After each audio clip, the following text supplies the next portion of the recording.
We begin tonight at 6 with some major headlines stemming from the explosions at the TPC plant and the fire that followed. Right now, UConn has been on this story since the very first explosion early Wednesday morning. Angel is a resident of Port Neches, and that's where we find him right now, a city that's not as empty as it was only a few hours ago. Angel? Hey, Greg, a lot of folks heeded the call to... Thank you for watching us at 6. I'm Greg Kerr. And I'm Tiffany Murphy. Right now, Hurricane Sally is moving away from Alabama and Florida, but not before torrential rain and a storm surge devastated a lot of communities. Sally hit as a Category 2 hurricane near Gulf Shores, Alabama.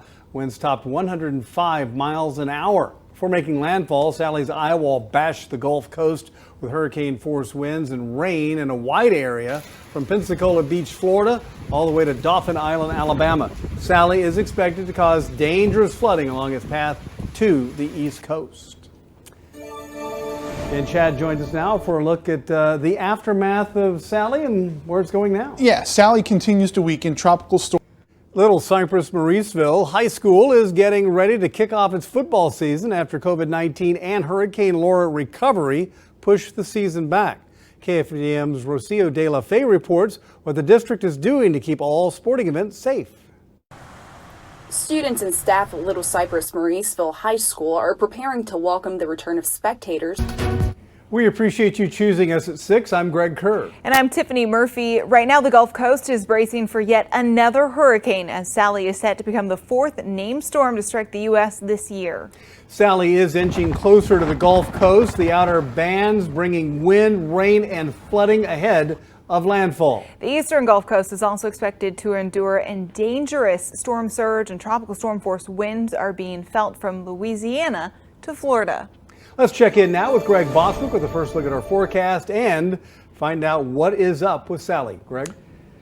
To the stands. We're ready to go. The school plans to host its first JV football game this week with varsity.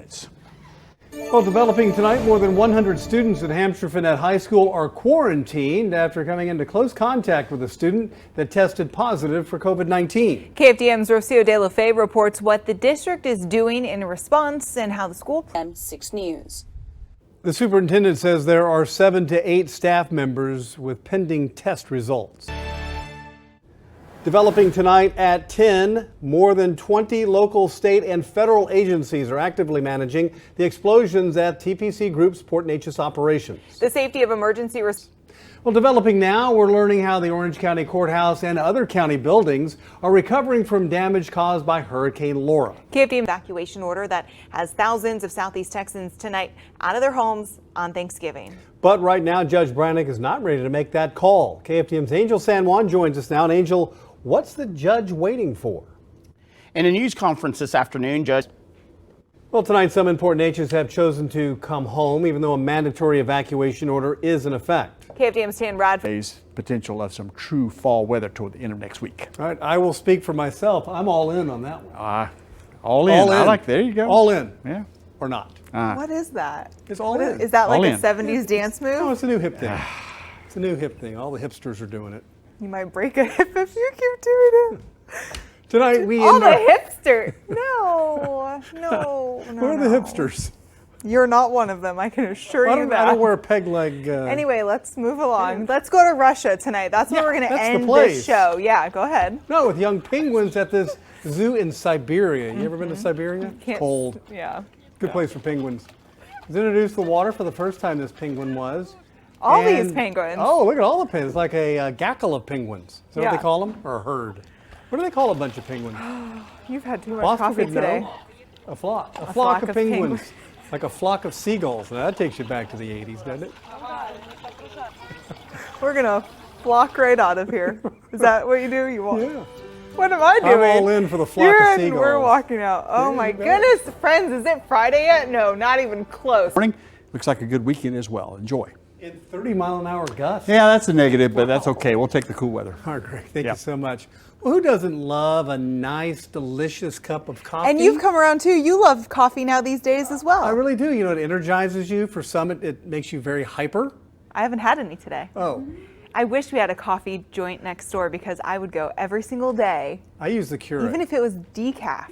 Oh, no. Yeah. I just love the taste of it. Anywho, Oh, yeah. so we got personal on that one. But listen, Wallet Hub has ranked the best coffee cities in the U.S. So researchers compared 100 of the largest cities in America for their report. They looked at everything from, the number of coffee shops in that city to the average price of a cup of joe. And they found that Seattle was the best city for coffee lovers. Duh, right? Followed by San Francisco, Portland, and Miami. Tampa rounds out the top 5. But I would rather go pay $1.25 somewhere for a nice cup of coffee and spruce it up the way I like it instead of spending $6 for a cup. Not that good. I don't know, That's it's my bougie opinion. coffee. I Bougie, like right. an iced Americano with heavy cream. That's it.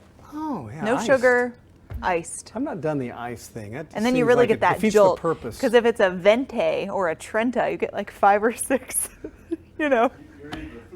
shots. Yeah, she's a frou-frou. No, that's not the, Frou-frou no. coffee. That's tough An guy Americano is not a frou-frou coffee. that We're not is talking about a latte. That is lunch pail coffee right there. It's literally just the shot of coffee and some water, guys. That's not frou-frou.